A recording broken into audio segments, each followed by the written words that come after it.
9 ngàn ạ. 65. Nhẹ giấy đây. Chị ơi, đừng nghe rồi chó đâu ạ.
Cái đó 11 của em không nhỉ? Đúng rồi á,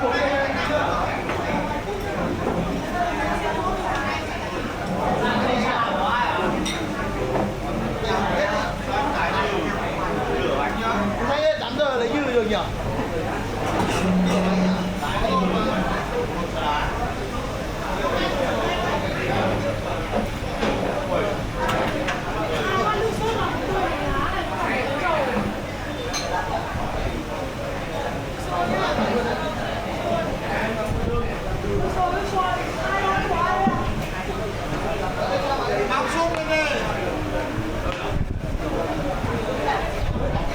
Người quay em, người quay em.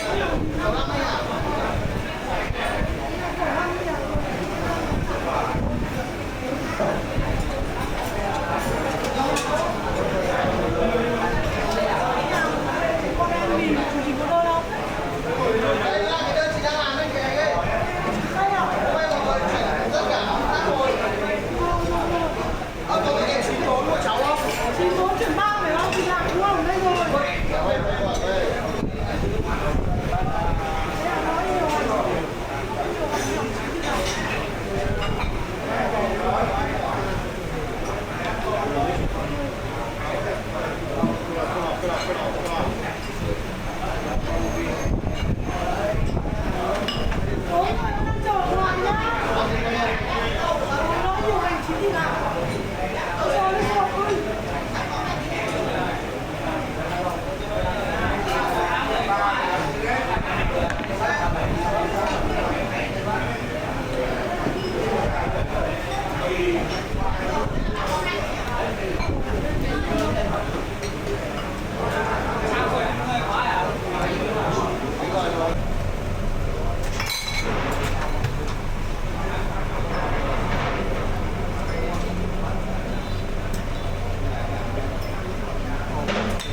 Vâng.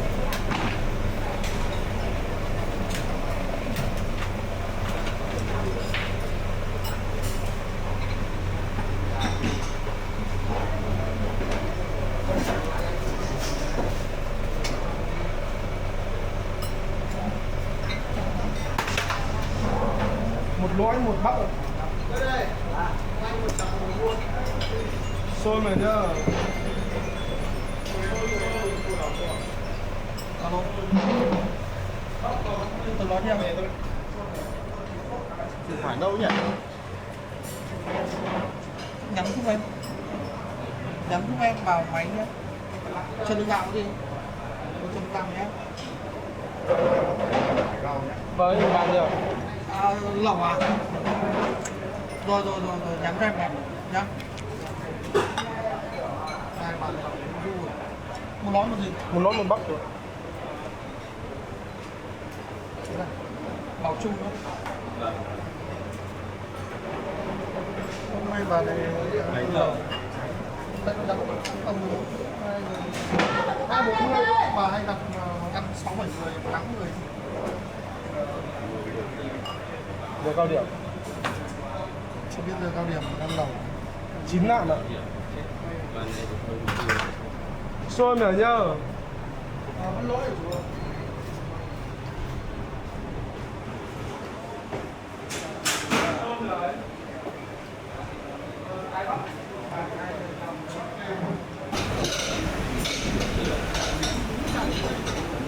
Nhớ cái xe máy ơi.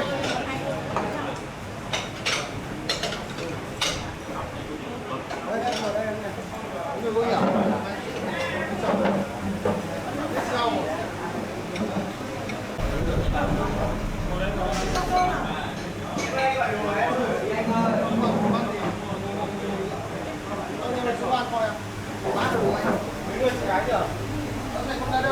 Cốc 12 nặng màu.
Chỉ cần dán nữa.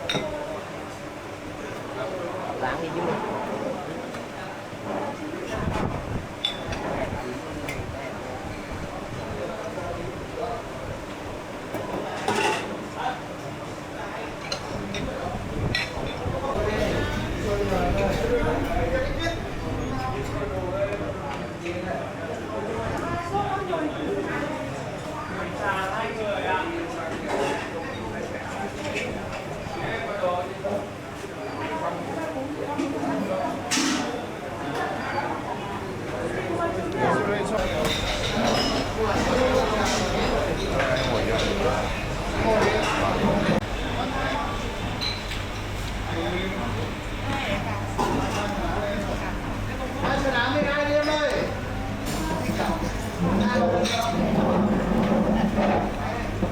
Biết ở chiều Thái Lan à? 25 là lãi đầu 65. Xe giấy đây.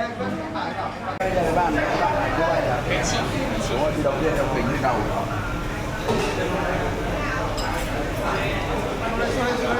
Xôi nhá.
Được được.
Đây vào đây cho nào. Muốn đặc biệt chứ ạ?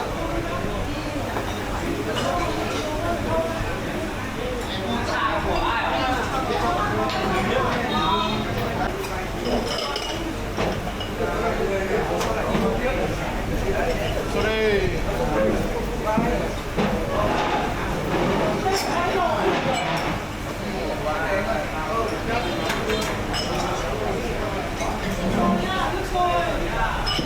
Thái như lửa bóng ạ.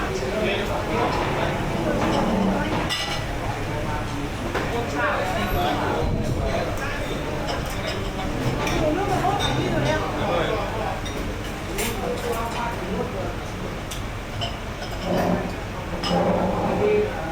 Nước từng đây.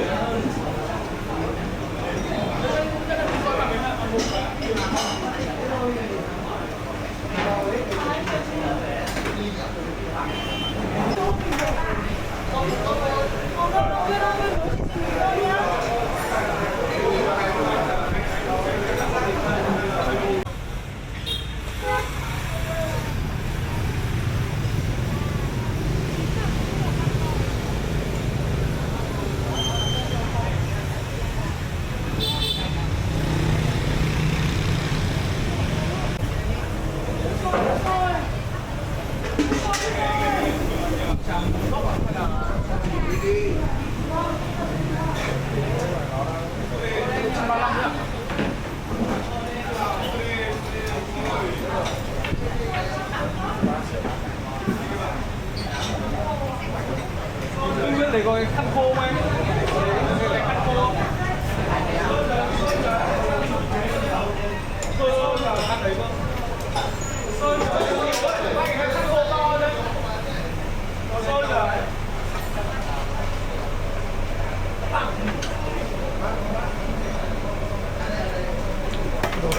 1 năm đi ạ. Ô, ngăn ở dưới đây. Phải ngăn đi.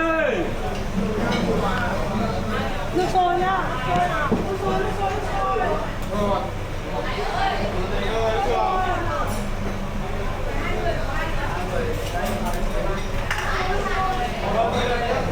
Đừng hiểu ở đây khăn khô to đó, nóng nước nó đổ nước đây nào.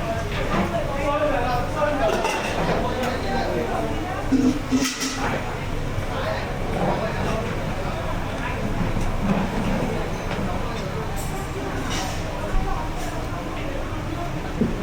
Của anh chị ai bắt gì? Một ngạn mà tươi, một lõi ạ. đậm tươi lõi nửa bánh. Chung là 2 gói nước sốt này, hai lửa bánh luôn. Hiểu ơi, anh bảo lần 3 mà không khô ra đây nhé.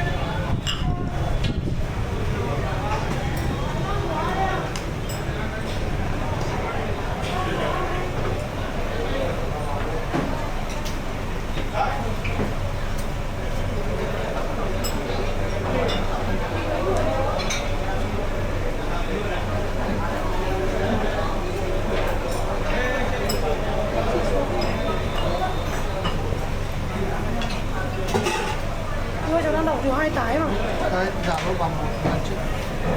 Cho cháu lâu. Đối diện còn 2 cái nước sốt thầy chưa trả. Này, cho cháu lâu chú chả hiểu chú chẳng luôn. Hại rồi. Cứ toàn như thế lần trước, xong trở không hiểu. 2 cái nước sốt không đây thì mà người ta ngay đối diện nhau. Đây cũng là bàn 1 gì ạ? Hai bên đấy lửa Hai bán. cái nước sốt không tay à? Nước đi em nếm thử đã như. Hai cái nước sốt không tây này.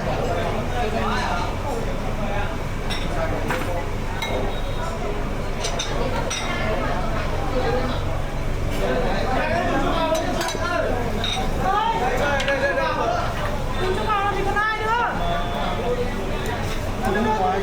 Đừng trang mà anh buồn rồi. Đây, hai cái nước sốt đây. Em một sốt rồi hơn cả anh ấy.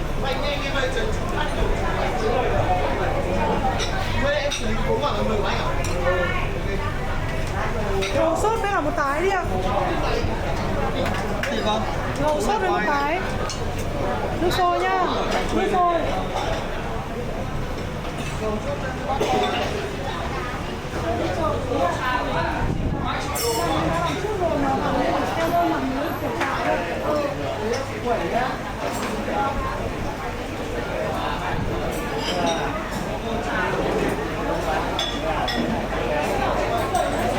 Ma in qualche modo a una certa ora stasera ci vediamo perché tutto illuminato è bello.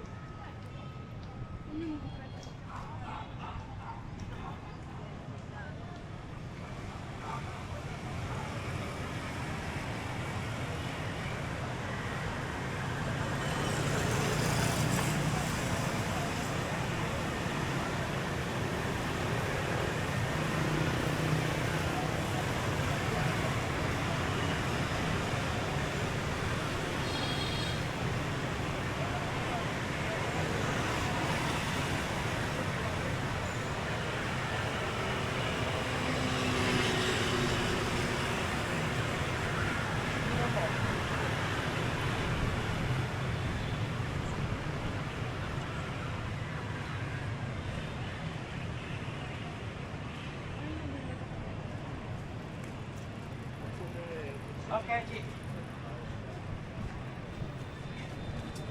Mời chị ra đây chị ơi.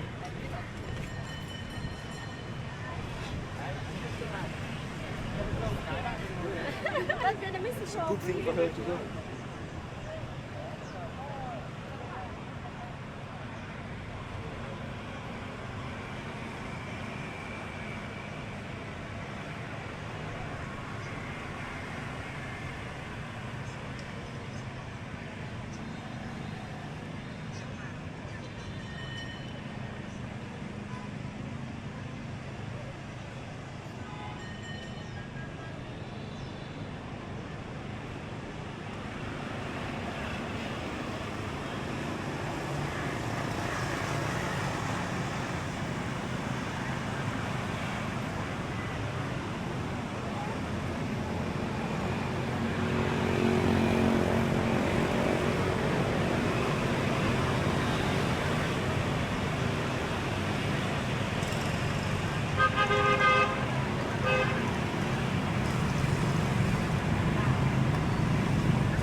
đấy đó và thợ chung bên này bên này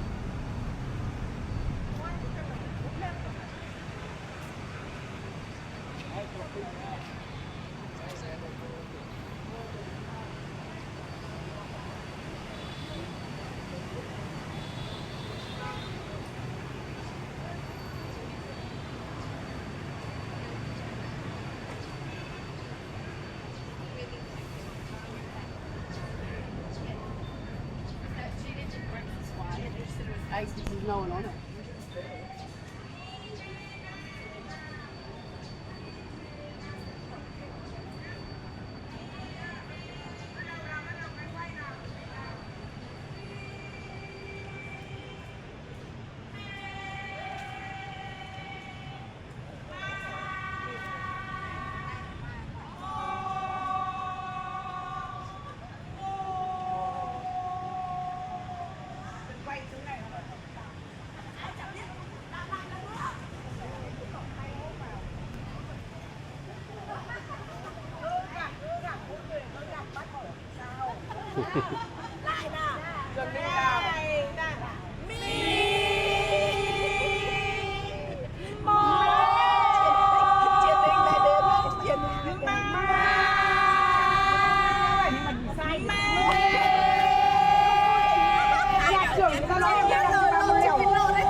Quay bà này là bà không được hưởng. Mày mê thì bà đã cho mua chứ. Chứ bị lộ hết rồi. Mình đang mê thì bà đã mua rồi. Nào bây giờ Mê ma mô mu. bây giờ sau nhá. Để chốt lớp cái này rồi là còn đơn cả ơi. Khởi động đi nhá. Để cho mày cái mê hôm nay nghỉ. Ma mô đấy mu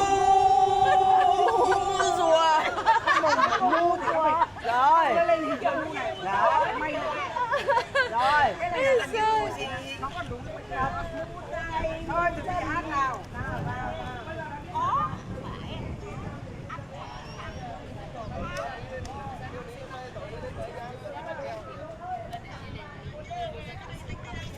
Lắng bạc ngay đi em kém căng tin đi đấy đi không nhớ mà đi cùng chị giảm đấy nó đơn là nó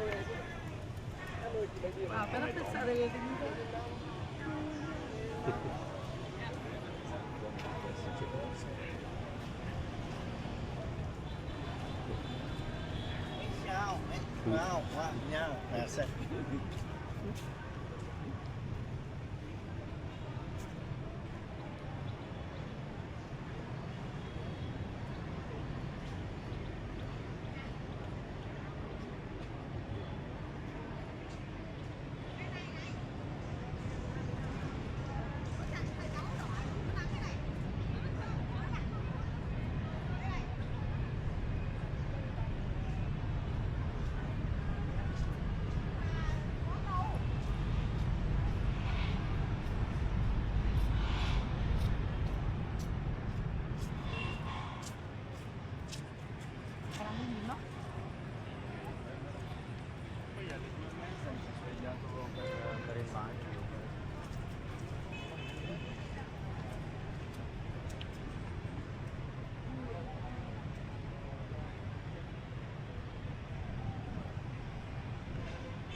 Pin nhưng mà cứ lừa cổ vai thấy vai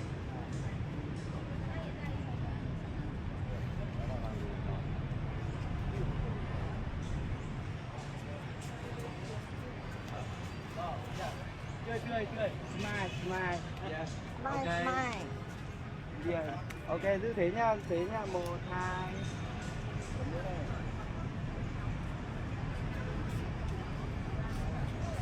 Hãy subscribe cho kênh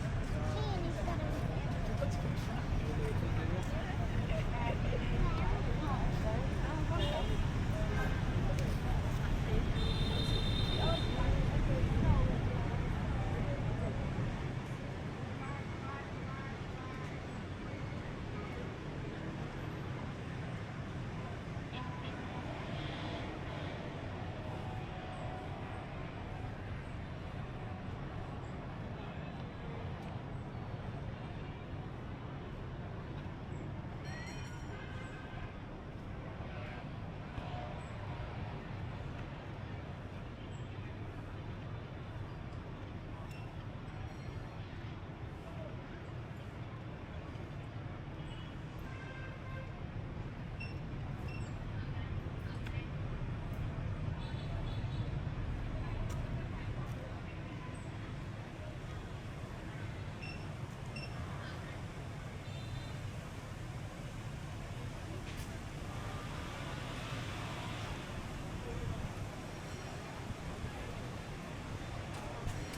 số tài khoản em gửi tiền rồi nhá. Người lắp nó cho em nó được chiều em.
Mà 100 cân bánh phở là được bao nhiêu bác? Nhân ra khoảng bao nhiêu?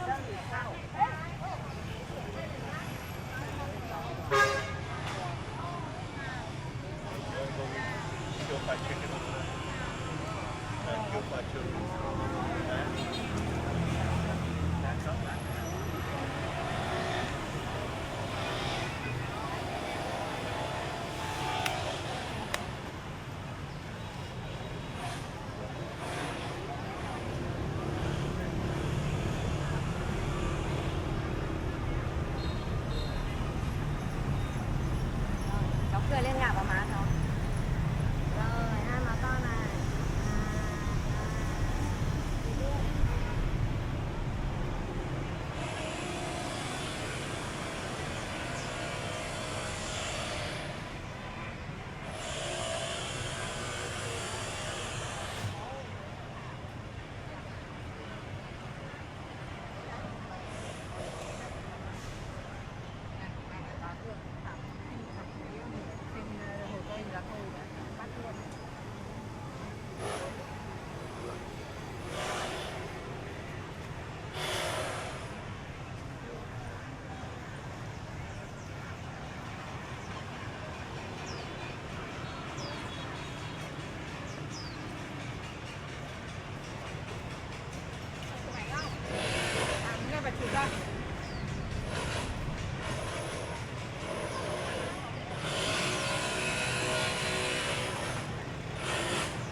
Where do we plan the ticket to take here? Yeah, buy ticket in here, go one round. Okay, okay. Thank you. Ticket. Good ticket. You pay with card or cash? Cash. Cash. It's No, not me, audio guy machine. 250 litres, c'est 100 litres.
Mai kia tôi không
Thank you.